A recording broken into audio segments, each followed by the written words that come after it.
folks, and welcome to another day in the Milky Way. And tonight we got a great show as we learn all about Egypt from the very beginnings to who knows when, as far as we can get tonight, with my co-host Lucky Stone and our guest Nina the Mystic. Thank you both for being here tonight. My pleasure. Hey, everybody. We are going to learn stuff you didn't know and stuff you didn't want to know and stuff you probably already knew, but doesn't matter either way. It's all good. But anyway, thank you for joining us. See, we got a crowd coming in. We got Grandpa Brian. He says, hello, Robert V. Yeah, hello, Lucky Stone. Let's see who else. Chris Smith is in the house. Thank you for being here tonight and joining us. Anyway, all good.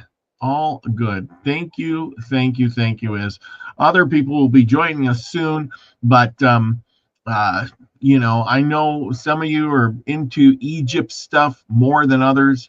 It's a society that existed over 2,000 years ago or better. What its downfall was, well, it could be a number of things, but as like all empires do, they all come to an abrupt end. And in some ways, I can see ourselves having the same thing happen to us.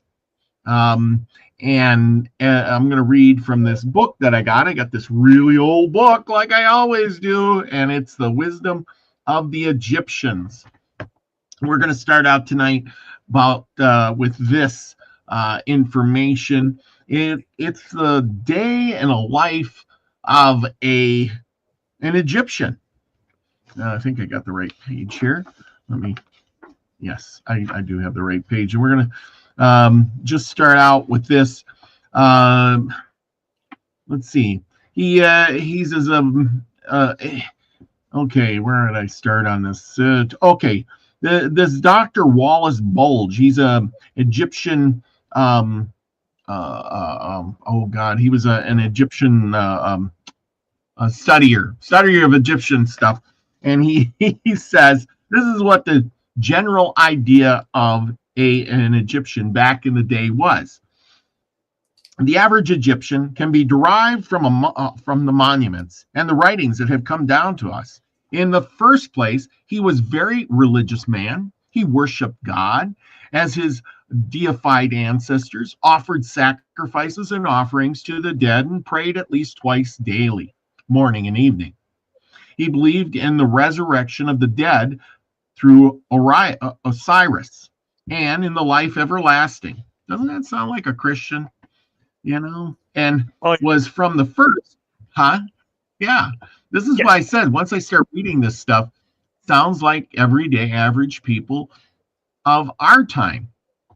And in the life everlasting, and one was from first to last confident that those who had led righteous lives on earth were rewarded with happiness and lived with Osiris in heaven. And the wicked on earth were punished with annihilation in the next world. His deep-seated interest in religion had a very practical object, namely the resurrection of his spirit body and his soul's future happiness in heaven. Isn't that what most of these people are doing today? His conscience was well developed and made him obey religious, moral, and civil laws without question. A breach of any of these he atoned for, not by repentance, for which there was no word in his language, but by making offerings. In all religious matters, he was strongly conservative, and his conservationism led him to hold at the same time beliefs that were not only inconsistent with each other, but sometimes flatly contradictory. In reality, his religious books were filled with obsolete beliefs, many which were contradicted by his religious observances. He had a keen sense of humor and was easily pleased. He loved eating and drinking and music and dancing, festivals and processions, and the display of all sorts and kinds and he enjoyed himself whenever an opportunity offered. Over and over again, the living are exhorted to eat and drink and enjoy themselves. His morality was of the highest kind, and he thoroughly understood his duty towards his neighbor. He was kindly and humane. He fed the hungry and gave drink to the thirsty. He lent a boat to the shipwrecked man, protected the widows, and the orphans, and fed the starving animals of the desert. He loved his village and his home and rejoiced when he was loved by his father and praised by his mother. And he loved his brothers and his sisters. He was a hard worker, as the taxes wrung from him by tax gatherers and priests in all periods testify. He was intensely superstitious and was easily duped by the magician and the medicine man, who provided him with spells and incantations and amulets of all kinds. And he was slow to anger and disliked military service and war. His idea of heaven was the procession of a homestead in a fertile district with streams of water and luxuriant crops of wheat, barley, fruit, etc., wherein he would live a life of leisure surrounded by all those whom he had known and loved upon earth. He had no wish to enlarge the borders of Egypt except for the loot which raids brought in. He never sought to bestow the blessings of Egyptian civilization upon other lands, and he never indulged in missionary enterprises of any kind. His religious toleration was great. He was content to serve God and Pharaoh, and he wished above all things to be allowed to till his land and do his own business in his own way. The influence of beliefs in religion and literature and art and crafts and civilization in other nations can hardly be overestimated. In one of the least known periods of the world's history, he proclaimed the deathlessness of a human soul, and his country had rightly been named the land of immortality. Now, the more I read that, the more I think, now if you just put in there America, two-car garage, a chicken in every pot, it almost sounds very conservative. He helped the starving animals, and he loved his family, liked to go to festivals. I'm thinking, that's what we do today. Nothing's really changed. They just stuck a phone in our hand and a car behind the wheel instead of a horse and buggy or walking, and we could be Egyptians. That's all true. It's a simpler life, but in the end, it's almost just different forms. We're doing the exact same thing. Yeah, that's what I can't believe. After 2,000 or more years, we're still doing the exact same thing with just a few more little updates. Oh, yeah. It's almost like we haven't evolved very much, isn't it? Yeah, that's exactly it. I think, Nina, you put it very well. We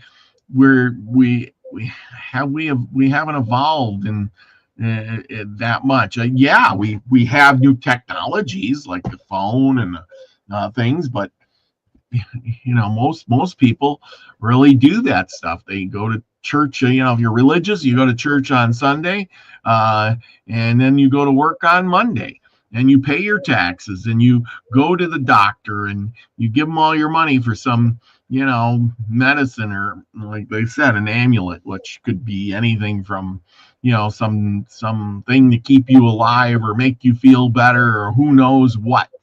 And I'm thinking, he was a hard worker. Yeah, most people are hard workers. They go to work, dedicate themselves to their business or job, report to the boss, do what they got to do, and their money goes right in their hand and out the other side to pay for taxes, pay for their house. Just like in the Anunnaki days, I guess, eh? Slaves.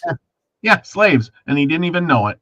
And so here we are, and I kind of look at this and I think, wow, they're doing the same thing we're doing. And in the big picture, Are we going to crash like they did? Maybe this is why we should study them. That's my point. Maybe we should ask Rome. We should ask Rome and see what they think.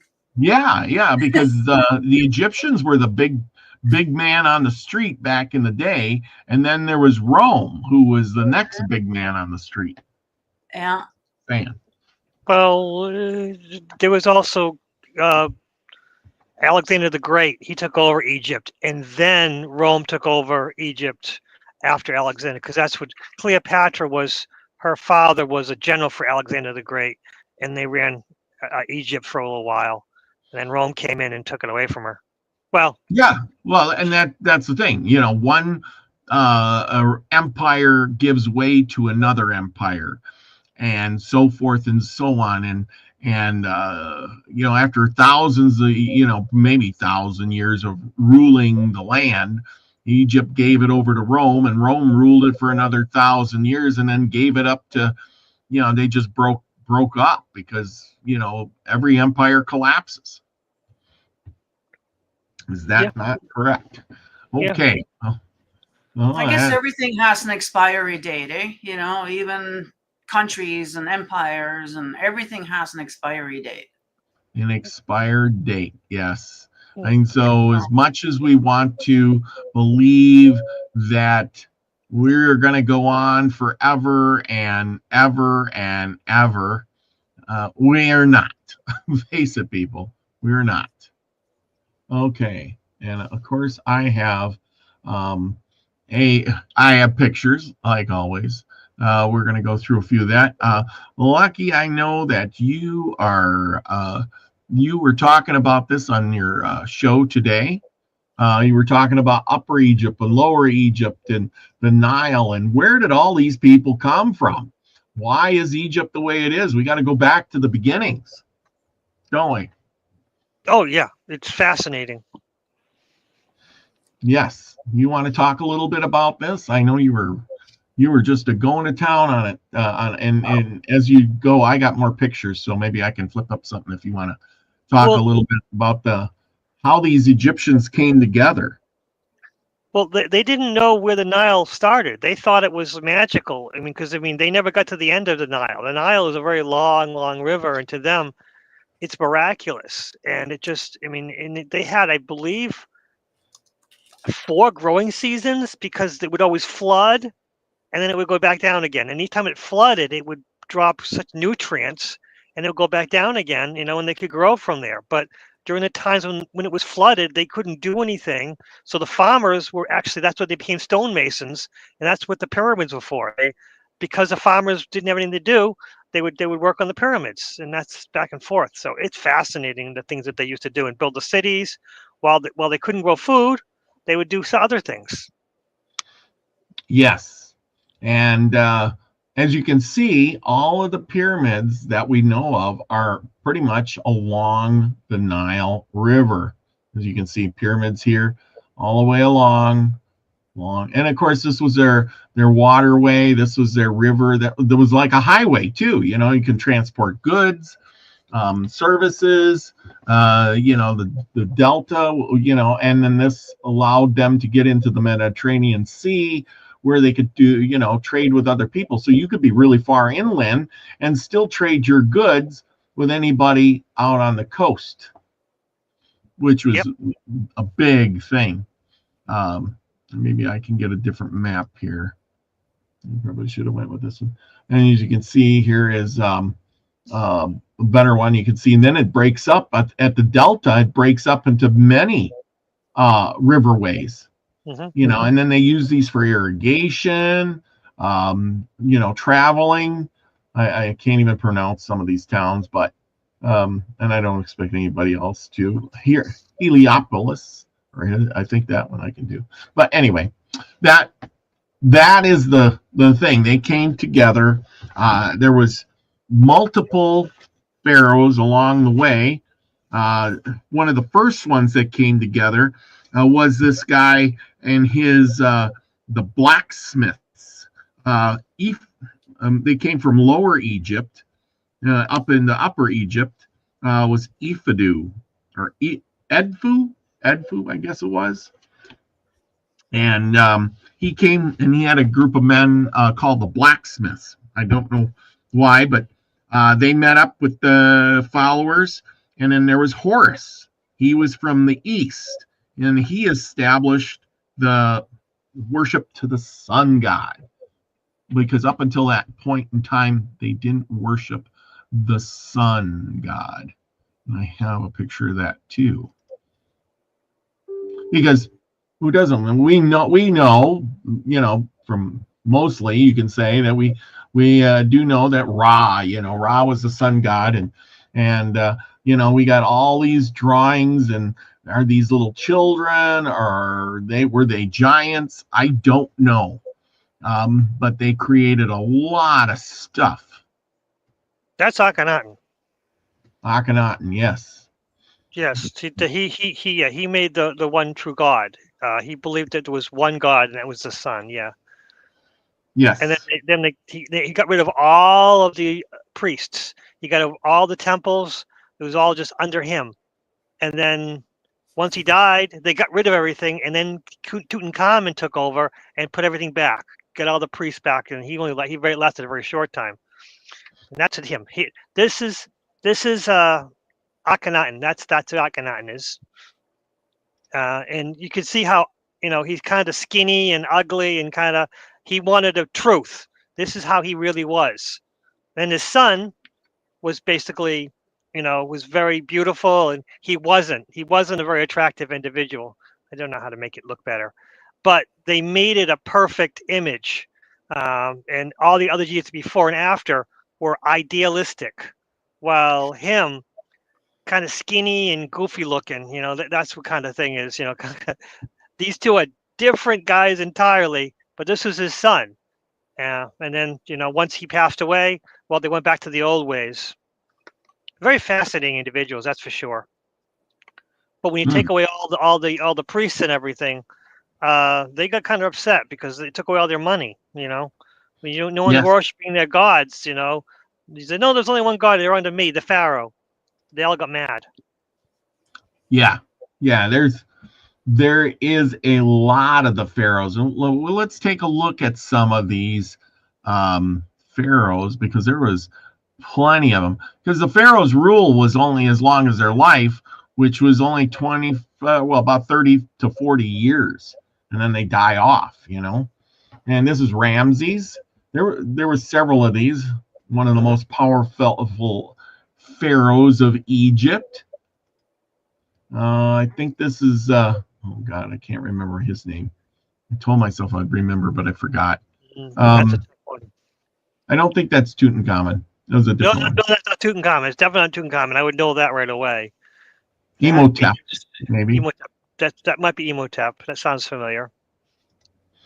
And yeah, like I said, there was I should have did the bottoms of them, but I did on some of them. But you can tell by their looks, the different straight noses. Like if you go back to this guy had more of a straight nose, but if you go back to that guy, he's got a different kind of a face there. You know what I'm saying? And then you have the black pharaohs. And I don't know exactly what timeline these guys were in, but as we know, the pharaohs, the different peoples came up from the south, and they started Egypt. They came up the Nile River, and they found the good land as the Sahara Desert took over their lands and everything dried up. Of course, the people are going to collect around the waterways, the sources of life, where they could grow crops and things. And that was the black pharaohs. And then we have more pharaohs. And I'm amazed that one pharaoh would, like a lot of times, let's just give the Soviet Union a shout out there. How they had Stalin and Lenin and, their images everywhere. And as regime changes, they tear down those images. Even in the United States, they had, all these statues up everywhere. And every time there's a, like even lately here in the past few years, when times changed, they tore down all those images, tore down the statues. It's a wrong. I'm surprised they didn't tear all this stuff down to rebuild it in someone else's name or image or something. It's interesting. The idea is that they believe that if you honor the past pharaohs, then you'll be honored, because as long as your name is there, you'll live forever. Once your name is gone, you disappear. No one remembers you. You disappear. Mm-hmm. It was an interesting religion. There's so many levels to it. Ma'at, and Yeah. there's a lot to it. Now, this is who's this guy? This is this is Akhenaten. Yeah. This is Akhenaten. See how skinny his face is? The other ones were beautiful. He's kind of goofy looking. And he basically wanted to show exactly who he was, while the other ones want to be idealistic. Yeah. And again, he's got thinner eyes. He's got the big ears. He's got a different kind of face. You notice that compared to all the other ones, he does have a different kind of face. Because this is exactly what he looked like. The other ones were idealistic and perfect. He had a pot belly. He was not attractive. The other ones were very attractive. They were muscular, they were strong. Even when they were old, they were seen as perfect. Because this would be equivalent to today's filter then. The other ones were filtered, and this one is not. Yes, they wanted to be beautiful. Yeah. Yes, he wanted to show exactly who he was, but he also wanted to worship one god, Ra, and got rid of all the other gods. There's only one god, and that's Ra, and we worship under me, the pharaoh, and it really upset the priests. The Egyptian priests got really upset, and they believed that some of his regalia, some of his tomb, was raided to give it to Tutankhamun. They believe they still have they think they found his mummy. I think they're still trying to figure that out, prove it. But I believe they proved that they still have his mummy now, which is fascinating, which is cool. Cool. Okay. So while we're on this guy, I got this book here, and it says The Story of Egypt, the Principal Kings. Well, in the first dynasty, it would have been Mena. Then there was Teta, Hesepi or Sepet, Ben-Entar, I guess it is. Then there's Seferu, Khufu, Kafar, Menera, Unas, Tea, Pepi the second, Queen Nereus, I guess it is. Then there's Adam Hat one, or maybe it's Emotet one, the first, Eroset the first, Emotet the second, Irstin the second, or Ursur, I guess I'm mispronouncing them, Userten the third, Emotet the third, Emotet the fourth, Sentem Ra. And then it goes on to Amos the first, Hemotet the first, Thotimus the second, Queen Heseput, Thothemes the third, Hemotep the second, Thothemes the fourth, Hemotep the third, Amenhotep the fourth, Akhenaten, it's Akhenaten, Semetra or Saqqara, Tutankhamun, and Seti, Ramses, Merethat, Ramses the third, Herhor, Shishak, I guess it is, Shishak, and Oriskan the second. And so there was a lot of pharaohs along the way, wasn't there? It was 3,000 years. Yes, a lot. They existed 3,000 years up until Rome took them over in around, I don't know, 300 AD. No, 30 AD. 38. But no, not PC. Basically, Julius Caesar. Whenever Yeah, Julius Caesar it was took out BC. Cleopatra. Yes, took out Cleopatra. Once that happened, Egypt was no longer. But that's 3,000 years.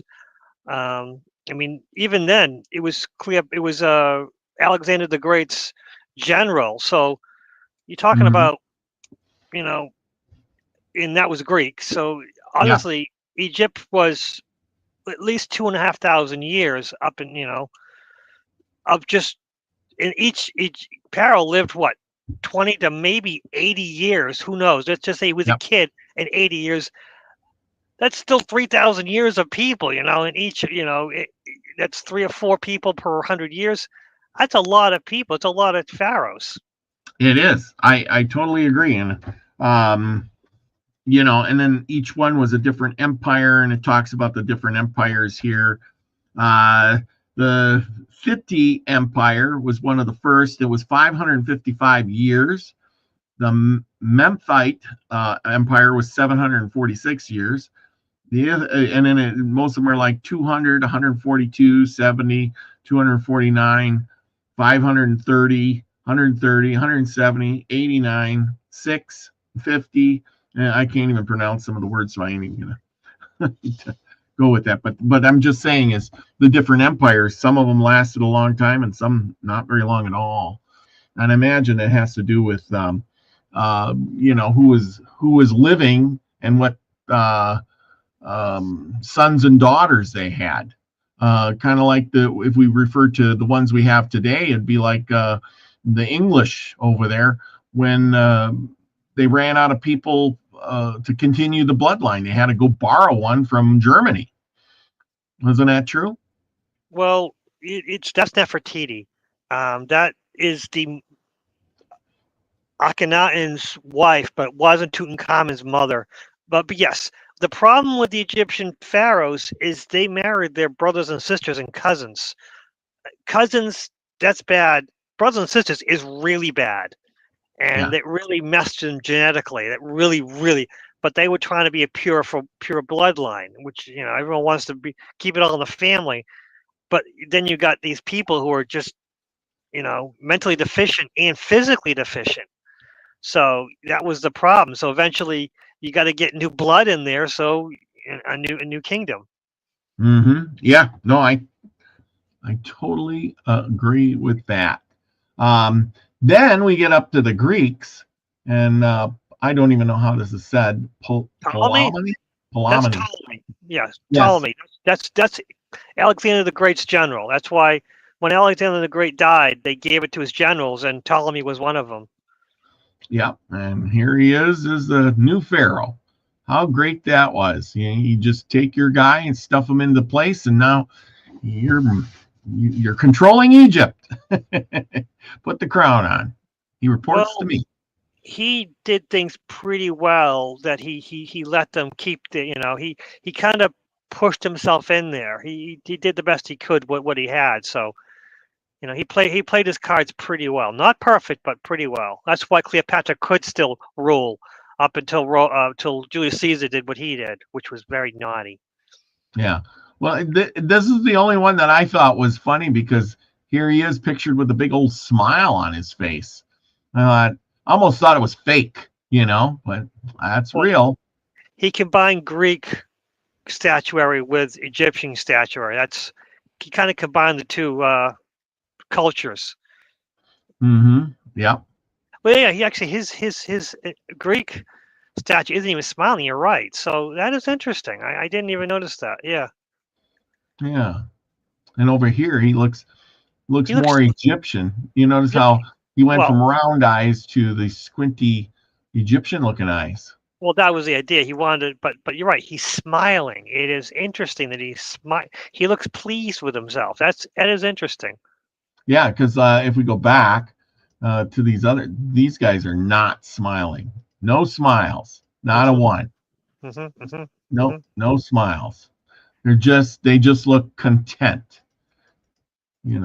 Content. you know, and here he is. He looks like, you know, either that or it's just effect of the, you know, the photograph or something. But I've seen several of these and they don't look smiling. Actually, this guy looks like he's smiling, but yeah, you know, they brought women, you know, that's another thing too, is like you said, Cleopatra, she was ruling and stuff. In Egypt, women had quite the rights. That's why it reminds me of today, because women were in elevated status.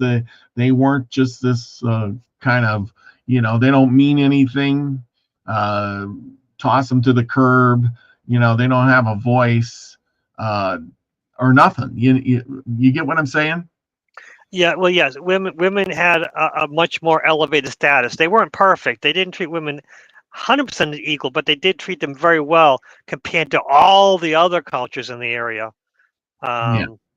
Although south of them, the Nubians, the women did rule. But again, for European modern our history that we focus on, Egyptians were very fair, male and female. It was compared to Rome and Greece and Persia and Carthaginians, women were very elevated, and they were actually Egyptian women pharaohs who wore the beard and everything. I cannot remember her name.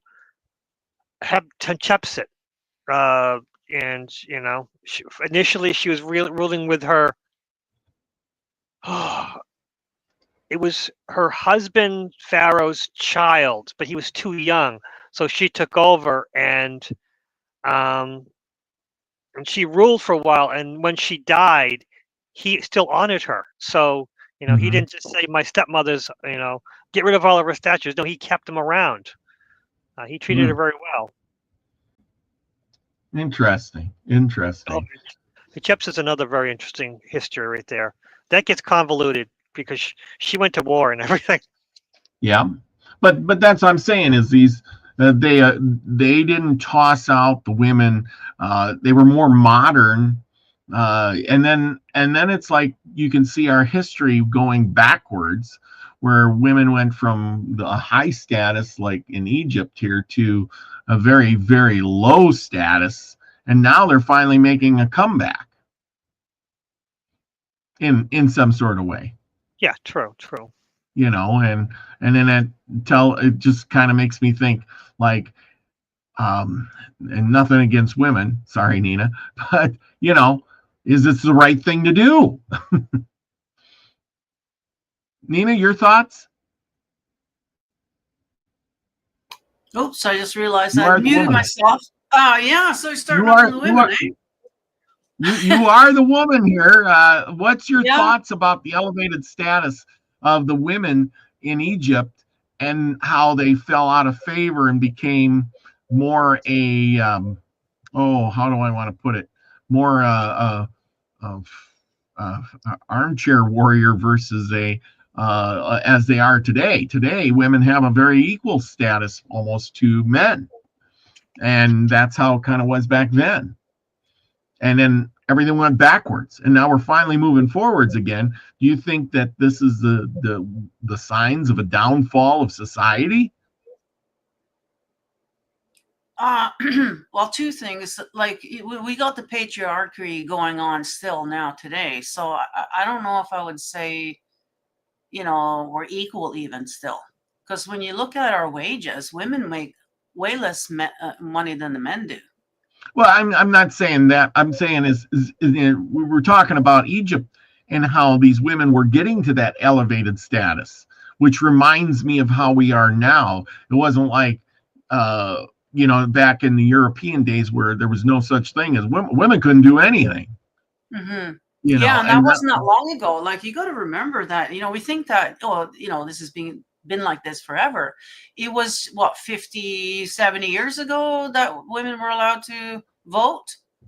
Like, it's not that long ago, and it was just after the war that we really started working. And you know, they're talking about women's lib. Well, that started in the 60s. That's not that long ago. Like that, like we're talking a split second in our history here, that, you know, that we've been elevated, as you say. you know, and the reason why they even did that is because they realized that, hey, wait a minute, we're not taxing half the population. 50% of the population are women. We're not taxing them. So that's one of the reasons why they wanted us out into the workforce, to get more money out of us and extort us more and, you know, use us more. But yeah, so I don't know. So what happened there with they were there like more as equals, and then all of a sudden they went downhill, is what you're saying? Well, I'm saying is that when the Roman, well, like Lucky said, the Roman Empire eventually took Egypt over, and then the Roman Empire. So how Empire. was the Romans? Were the Romans? How was it there? How was their culture? I'm not exactly sure. Lucky, do you know where the Romans put women? Women were second-class citizens. Women were. Okay, so that's why. Nothing. So that is why they all of a sudden lost their, because now Rome took over, right? That was the problem. That's why that they had to get rid of Cleopatra. Right. Because she was a woman running a country very well and loved by the people. I mean, honestly, it's pretty messed up. No, the Romans were very, very male oriented. I mean, they were warriors. They're violent. Yeah. Mm-hmm. I mean, although there were female gladiators, they were very much more of a showpiece, more of a look how cool they are. You know, they didn't kill them. They were more. You didn't have women gladiators as equals. You had women gladiators. Look how cool! Look, we got a cool new thing to show you off. Yeah. It's kind of like the bearded lady kind of thing, you know. Yeah. I get it. You know, and it's funny because you go back to the very first question you had in the show. You know about the how we're still the same sort of thing. We sort of still have the same interest and we're doing the same things. And you go back, you know, at bread and circuses, you know, look at Rome, you know, all the entertainment they had there, and the Egypt had the same thing. You know, we do like our entertainment. I guess that's what really drives us, you know. But at the end of the day, because first of all, we got to do all our chores, and that, you know, and I think it says in the Bible, you know, that, you know, by the sweat of our brow are we going to eat, so whatever. So we got to toil for our existence here, and that's what we spend most of our time doing. And so that's not going to change from decade to decade, or, you know what I mean? It would just be the sort of the quality of entertainment maybe that we get in between our chores that would differ, really, until we get so civilized that which is where we're going now, that we have robots doing everything. That's a whole different ballgame. I don't know if we've been there before, but I guess we'll find out. I totally get it. Here we go. We got a timeline. Lucky, maybe you can pronounce some of these names better than I can, but this one here is you're talking about. I don't know if we're going up or down here. This must be down. Tutankhamun's down here. He was at the end, wasn't he? Akhenaten and his wife, Kea, I guess. No, I don't know what this is you're talking about. This is the 18th dynasty. Definitely, Akhenaten was Nefertiti. Imhotep. There it is. This is Tutankhamun. No, it's not Tutankhamun. Is it? Akhenaten. Tutankhamun's father was Akhenaten. This is the 18th dynasty. Akhenaten. Which dynasty was Akhenaten? I'm not sure. You know, 3,000 years. I do not know 3,000 years of pharaohs. I don't know. I know. I'm a super genius. I'm evil, but not a super genius. Let's see. The Thebes. I'm trying to figure out. I got so much information in front of me. I'm trying to figure which dynasty this is, though. 14th. You're at the 18th. They were the 14th. So, yeah, which is far. That's. Oh, these are the Hittites, I believe, too. Oh yeah. Like I said, you're right. After 3,000 years, you're going to have a timeline and a history and a tree of people so big, I mean, that you're not going to be able to keep. I mean, they keep using the names over and over and just putting the 1, 2, and 3 behind them. You know what I mean? Yes. And this is the 18th dynasty is... Oh my goodness. Yeah, right. This is very, very... Tell me if you need me to stop here. This is not something I know about. Honestly, I do not know anything about the 18th dynasty. I'm trying to remember. Yeah, and this is just the one dynasty, you know, and there was, 17 of them before them. Right? There's just so much to learn about Egypt. Like I said, I've forgotten more than I can ever remember. Yeah. It's in Egypt, in Mesopotamia. What about the Hebrews? Who was the Hebrews one? I do not know. Oh, the 18th dynasty is when the Hebrews lived in Egypt. Really? This was basically what happened was Joseph brought the Egyptians, the Hebrews into Egypt, and he was a welcome member.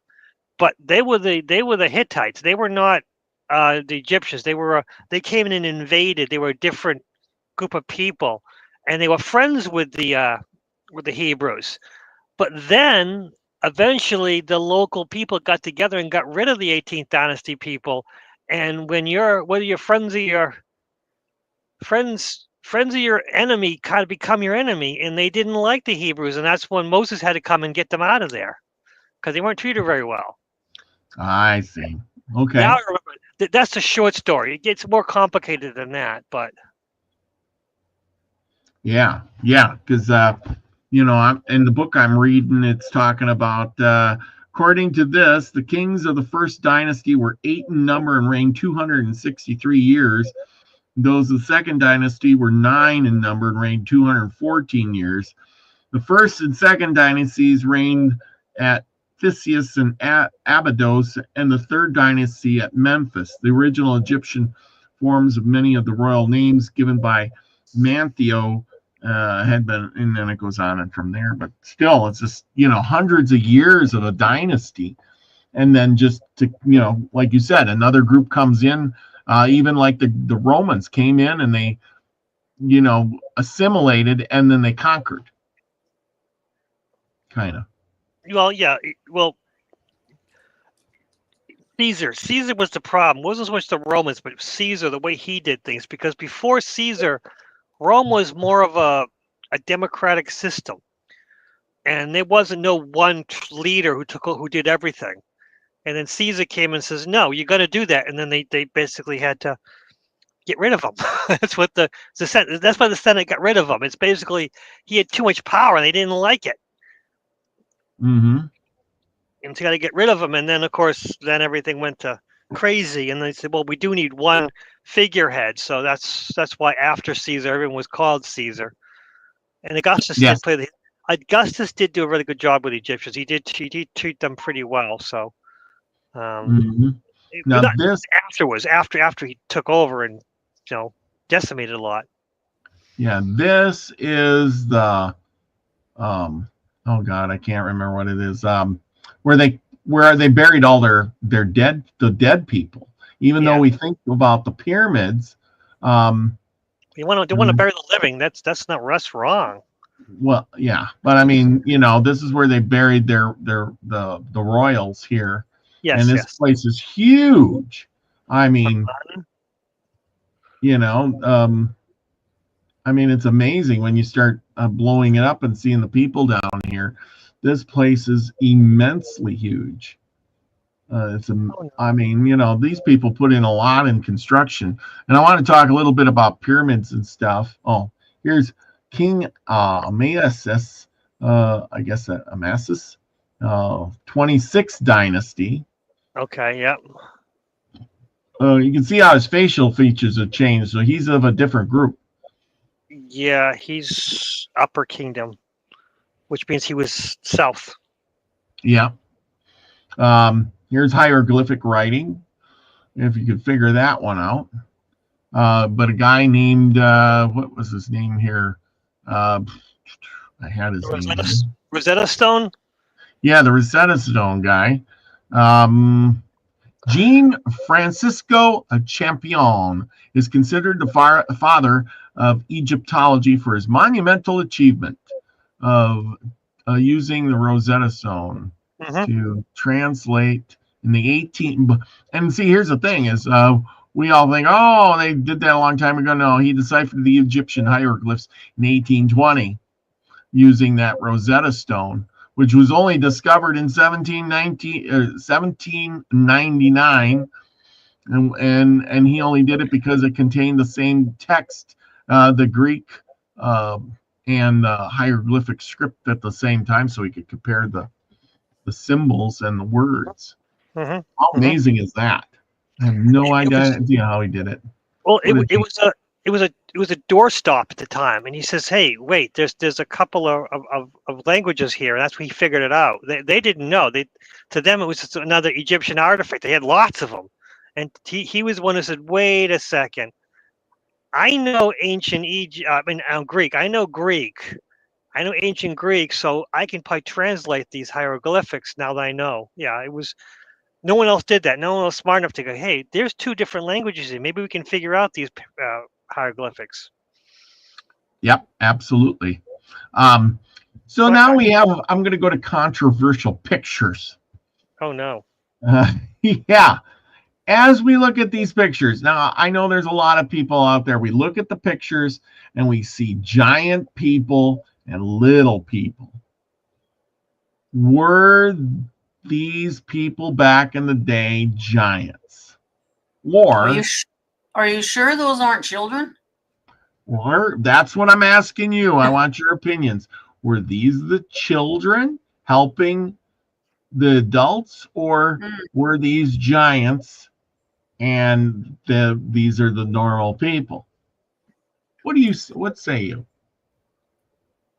Well, I would sort of just assume that it's kids right away when I looked at it, but I mean, unless there's some evidence of otherwise, but I don't know. What do you think, Lucky? Well, there's two different things. I know there are people who are really, really short and really, really tall. So that could be that, or they could be forced perspective. They could be far away. Little people could be far away, and the big people could be tall. I mean, close to me. So we don't know what the mindset of the artist was.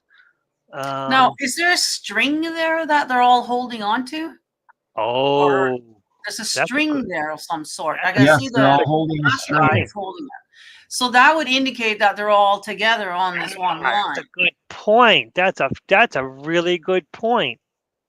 It is. It is. And keeping the slaves, and usually you do have your slaves sort of, tied up somewhat so they don't run off. So that would make sense. It's a slave, yeah. They're just, and like that's another thing that we think that it's been so long ago since we had child labor and everything. No, I mean it's still going on in some countries, and it wasn't that long ago. I don't think these children are. I think the rope is the tall people, because the tall people are holding the rope, but the little people it's around their necks and over their heads. So this night. I don't know if they're even involved with the rope. Why do you have the rope? Like, are they blind? So they gotta hold on to a rope, or like what? This could be This could be like, because if you know about farming, you got to go in long lines. This might be just to keep them into lines so that they can, draw lines in the ground so they can plant the seeds, or. It could be a way of, harvesting. It might be harvesting. They harvest in certain lines for. It looks like there's wheat back there, so it looks like it's a harvest of wheat. Yeah. So it does make sense. That's interesting, because then there's that one hand sticking out there with a bag or something. Yeah. Yeah. Hand out. We want some of that, please. I don't know. Maybe but then the trees in the background look like they're floating, so that's kind of weird. Oh, this could be all forced perspective. Those could be way in. Yeah, that's a good point. Way back there. The little people could be harvesting the wheat, while the big people could be drawing and making new lines for the next crop. Or where to go to yeah. I don't know. So, Robert, I don't think this is controversial. No, I don't think these are giants. I think they're just people in different levels. Far away and close. Well, I mean, I've heard people talk about this, and I wanted to get your guys' perspective of it because, everybody has a different perspective. Let's try another picture here. And again, we have these women, and then we have a short one. Would this be a child? And these are adult women? Maybe. I don't know. I imagine they do. Yeah, I would say younger woman, so as what I mean? Yeah, no, I agree. But this is a good You got to picture. remember too that people used to get married at very young age. So having a 9-10-year-old dancing there with the adults, she's getting ready to get married. To get you got to show her off. So that's probably true. Quite common. Yeah. That is true. Besides that, it was just showing this picture did a double take because it was like, they had instruments. They played music. This was a thing, and well, I would say all traditions have had musical instruments, like all the way. Like you said, entertainment. I think entertainment probably came before even thinking of tools. They were entertaining themselves first. It could be. It could be. Like I said, it was just one of those things that we have musical instruments today, and and so forth and so on. So it's just one of those things. Here, head of Amenhotep III from a sphinx found in Tanis. That was a good one. Here, more pyramids. They were putting them on postcards way back in the day. Look at that. Were these the Great Pyramids? I don't know. Here's another one. King Akhenaten offering an Atan, again, with the smaller people and the larger people. And Imhotep, again, like you said, he had a big gut. Oh, yeah. This is different, you see, because this you can tell with the elongated head, a larger. Yeah, this is not from Earth. Like these are, I don't know who you want to call them exactly, but they're not from around here, right? So, and these are the gods and whatever that we worshipped, and you know what I mean? And you can see the person behind, they're all they're all worshiping the sun, but the that's anyways, what are your opinion? Akhenaten and Nefertiti, Tutankhamun. That little one is Tutankhamun. It's a child. Okay. Yeah, I know what this is. I've seen this. Yeah, I've seen this picture before, but it was a good one to bring up, Let's see. And here they are again. These must be the children. Yes. On the one on the left is Akhenaten, and he's breathing life into Tutankhamun to make him royal. And Nefertiti right. What? Yeah. The same again with the breath, isn't that? Oh yeah. In the other scriptures as well, with Adam and Anunnaki, like they all have that. He gave them the breath. It's kind of. Yeah. They believe that there was some influence from Akhenaten into the Hebrew religion to the one true God. They believe there's some influence because he was well before the Hebrews. But that's guessing. That's conjecture. No one really knows, but he was the camp with the one true God, one pharaoh with one true God. So he probably it's a good way of putting all the money into one coffer. I wonder if you're able to transfer a part of your soul through the breath somehow. Maybe. How is that possible? I don't know. Here we go with one of their big giant buildings. Like I said, amazing structures. I mean, this would rival some of the stuff that we build today, even. I mean, if you really look at it, it's like, holy cow. This would remind me of a Colosseum or something. You'd be walking up to it and going, oh my gosh, Well, we get the ideas from the old ways, This is absolutely true. Let's see, we got some more pictures. Here's another one for the Delta and, Lower Egypt. So, everybody, you get the idea where this is.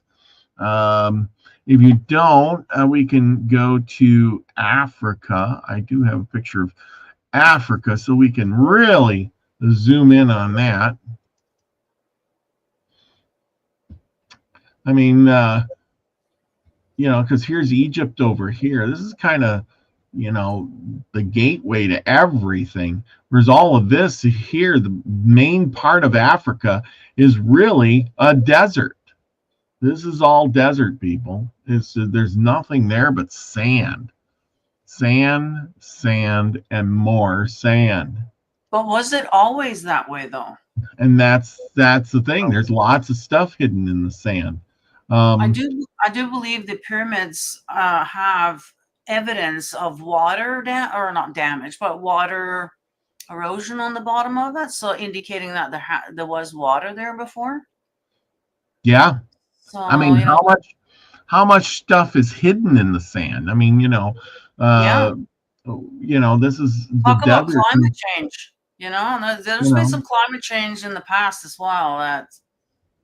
Well, as the desert got drier and stuff, people moved out, made new trade routes, moved out of the desert. You can't live in the desert if you don't got any water. Because we find, just like you were saying, they find these things like this in the desert. That means people were here. They were moving. You had to live here for a while in order to put up one of these. If you're just passing through, you're not finding rocks, setting this up, and then walking away.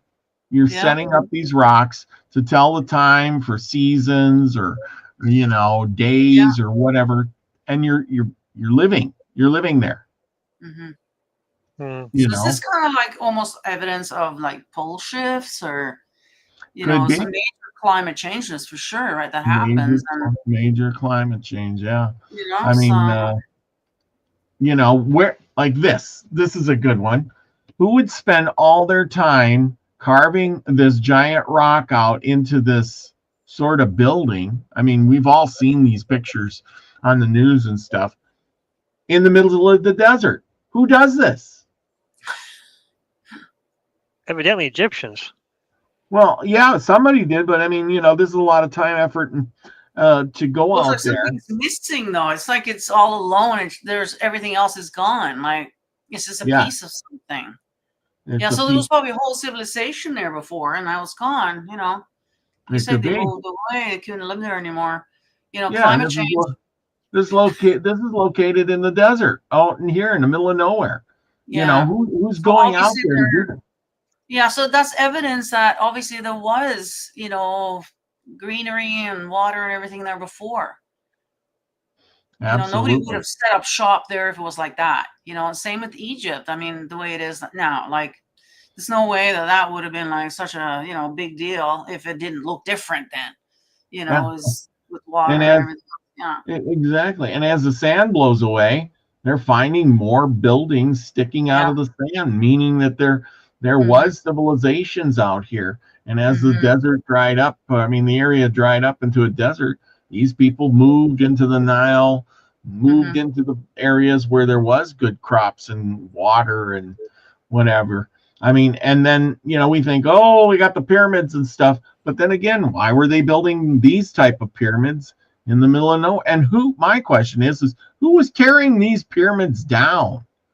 Look at some of them look perfect. Yeah. And other ones look like they got hit by a freaking nuclear bomb. Now, do you want to go into what they just found there? Like, are you swinging the story that way, or because I'm kind of curious. I'm just saying is when we look at these pictures, do you or do I? Am I the only one that doesn't see that something happened here with these pyramids and nothing touched these other ones? These are perfect. These are all smashed to pieces. What, these thousands of years older or something? I don't get it. Please explain. Well, you know what they were used for, right? What are they used for?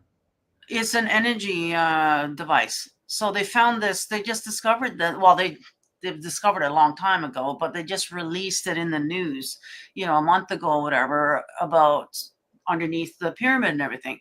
It's basically like a battery generator that's generating all this energy. And so I wouldn't be surprised if this thing is working. It's going to give off a frequency and an energy that nothing can touch it, so I'm not surprised that they're standing there as nice as they are. And that's why they have survived, and so there's old technology is what it is. And they're lying about it. You know, so anyways, I don't want to steer the show that way. No, I do agree. I think there's something we just don't know. I mean, why are some of these torn down and some of them, you know, or were these people out here trying to replicate, or these newer, and we just don't know it? I don't know.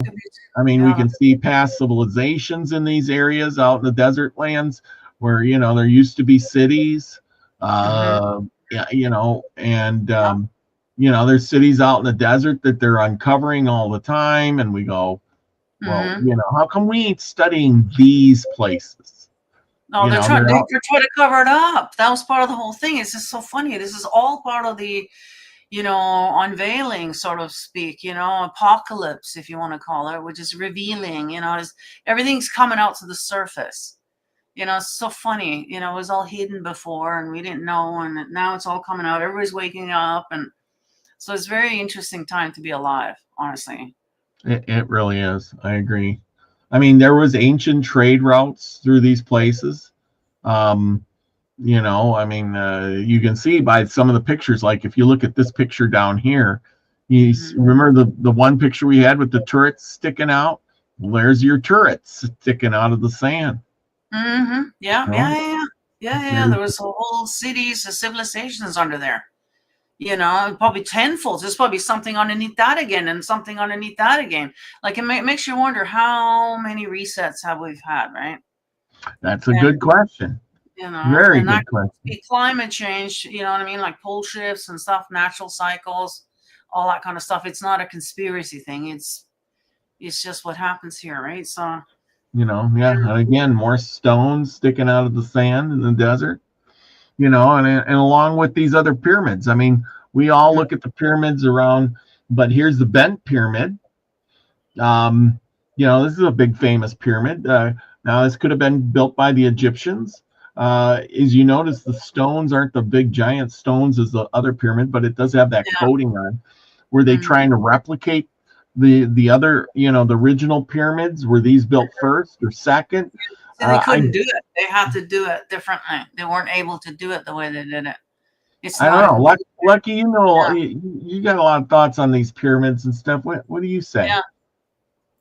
The bent pyramid is before these pyramids. That other one? Yes, the early one, the bent pyramid is much earlier. They didn't. They were still trying to figure out how to do it. Oh, okay. It's collapsed. Yeah, it was a major failure. Yes. They were building it up too steep, and it even had wooden beams in there to hold it together, as you can see here. I mean, that's not how you should build a big giant pyramid with a lot of rock on it, is it? And of course, then we have the red pyramid. I don't know if anybody's seen this. The red pyramid. Which is kind of neat. I mean, there's so many pyramids that we, you know, they only talk about the big ones in, you know, in Egypt there, but there and yet they find them all over the world too. It's not just in one region; they're all over the world. Yeah. Yeah. We have the step pyramid. This was a kind of a cool one, which is interesting. You never hear about this one until I started researching. I didn't even know this one existed. But I mean, that one's huge. It's just kind of built differently. But we have multiple types of pyramids. In here, the Khufu pyramid. That's the I don't even know how to say this one.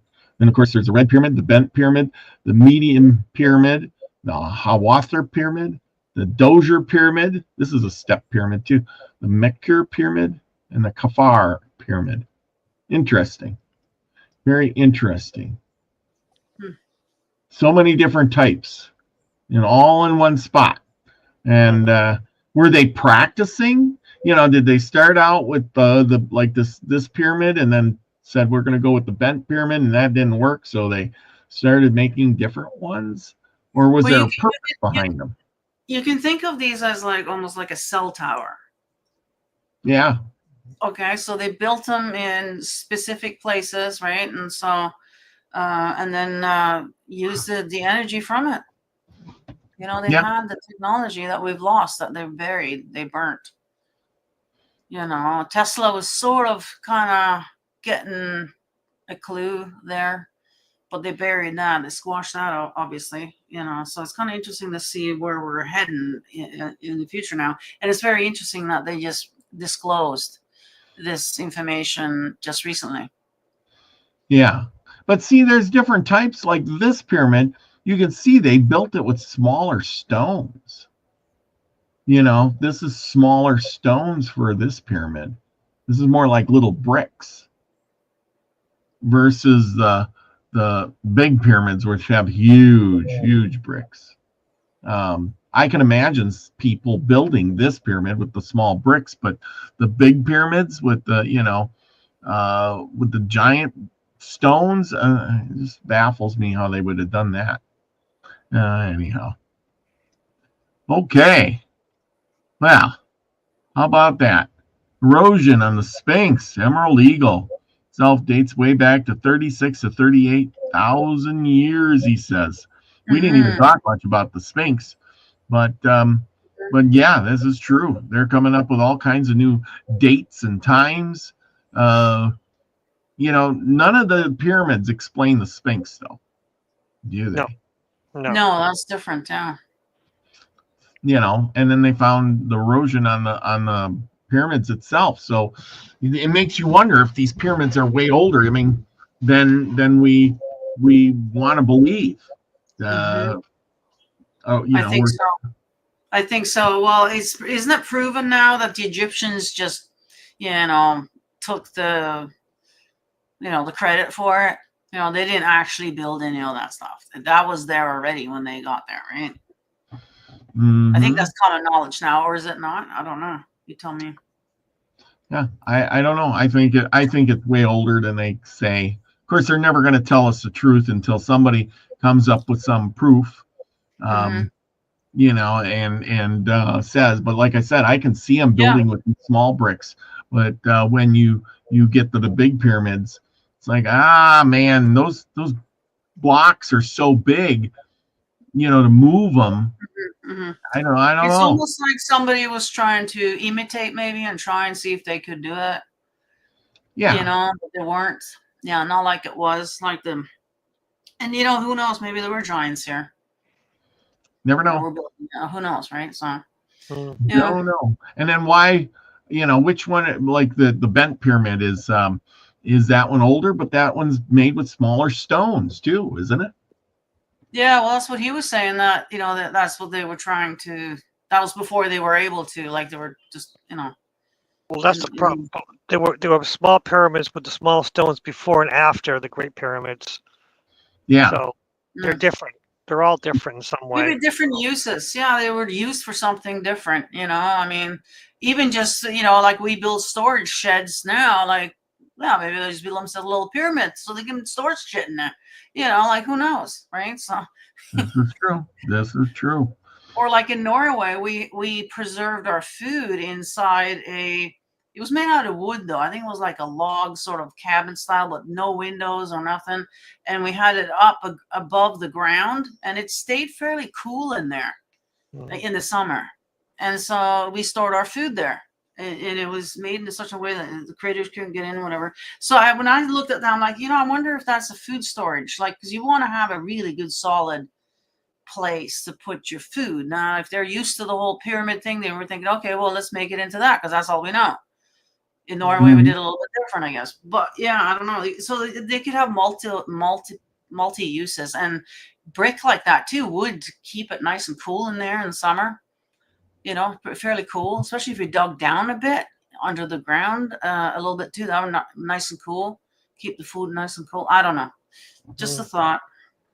Scrambling.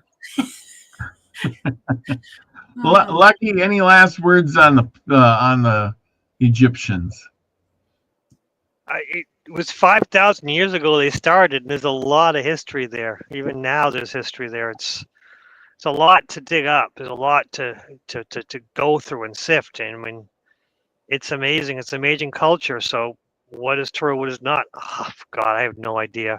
a lot of what we know is lost. So, I mean, Hmm. a lot of what we should know is lost. There's a lot of information lost. So, every time a civilization gets conquered, and which is see, that's what amazes me about the Egyptians. Like you were saying, they didn't want to tear down the old stuff. They wanted to honor them.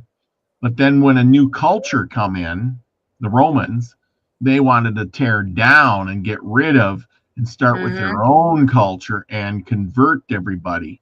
That sounds familiar, doesn't it? Yeah. See, that's what I keep saying is the past is reminding us of the future and maybe the future to be. And I feel like when I read that a little bit about the Egyptian and the everyday life of an Egyptian, who he was and how he acted and what he believed in, kind of reminds me of us today.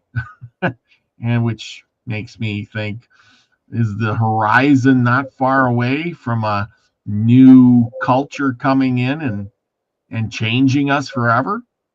I mean, what would they do when they came in? Get rid of our history, change our statues, knock down the old buildings and build new. Maybe a little bit would survive and a little bit would be destroyed. That they never get rid of everything because they don't want. People get upset when you destroy everything. You build on top of the old church. You change the Christian cross to a mosque, and everybody goes, well, it was a religious building, so let them have it. Yeah. Well, that's exactly what has happened and is happening right now. Yeah, because if they knocked down your favorite shopping center and built a mosque there, you'd probably be upset. There goes Five Guys. Now it's. Well, speaking of, I mean, Europe is just full now. Like there's more mosques in Europe now than there is churches. Really? Oh yeah, the Muslims are taking over, completely taking over Europe. Yeah. So, but that's all done by design, So it is true. That is true. Well, pretty darn interesting night. Like I said, it's just fascinating, everybody. I hope you all enjoyed all this. This is just to tempt your trigger a little bit and go out and learn about the Egyptians. There's plenty of good books. If you want to learn about the things, go get yourself the Book of the Dead. It's a pretty cool, interesting thing about it's got a lot of pretty pictures in it anyway. But there are books like I got here, and this one's the Wisdom of the Egyptians, and it goes into a lot of who these people were. It does have chapters on the Book of the Dead and stuff like that. But as I read this book, it really goes back to their beliefs, their life, being it's centuries of information. Stuffed in a little book, and you can't expect to see everything and hear about everything. But it does remind me of the life we're living today and how things really haven't changed a whole lot. So yeah, it's the same old for the humans. It's not much changed here. Yeah. Not much has changed. We may say the same, but we're still humans and we still do the same things. I'm sure back in those days there was people who acted and did things exactly the way we do them now. You have your lazy people, your non-believers, your believers, your people who like to travel and adventure and stuff just like we do today. They just didn't have all this stuff. And you get to wondering if they survived for 5,000 years in their culture, or was it over 5,000, or how many thousand, 3,000 years. If they would have kept on going, where would they be today? Well, that all depends on if new technology was introduced, because I think that's what happened, right, to us. All of a sudden we got introduced some stuff there in the early 1900s that changed everything here. Yeah. So, and that came from somewhere else. We didn't just come up with that. So, Yeah. so there's that. There's that as well in there. So. Mm-hmm. Well, I think everybody's heading over to Max Vision Remote View class. So go over there and check that out. Nina, what do we got coming up tomorrow? Yeah, tomorrow we're actually gonna be getting into some of the latest news. Well, it's not really latest now because that was a week ago I scheduled it, but we're gonna talk about the Pope, and some things. And so if you guys are into that stuff, come and join us tomorrow on my channel. That's right, Sunday Live. Anyway, Lucky, great show tonight with Courtney. More show coming up next week. Next week, Courtney's off because she's got family things to go, and I'm gonna go Grandpa Brian and Mr. Josh, Mr. Floyd's Universe. I'm gonna do a collab with Mr. Floyd's Universe and Grandpa Brian. The three of us, three men together, going crazy and talking about spirituality and living in the working and doing stuff and trying to be spiritual and working a normal job sort of stuff. I think that's a good subject, fun subject, I think. Yes, that'll be interesting. I'll have to tune into that. Well, great. Well, everybody, go over to the Max Vision Remote View class. Check that out. Do some stuff with your mind. Become a better person. And with that, remember, go over to Nina's channel on Streamlabs and her shop there and get yourself a mug of me on a mug or a shirt or on a Karana, because, hey, everybody's got to have one. And with that, remember, everybody, be the frequency you want to receive. Love y'all. Peace, everybody.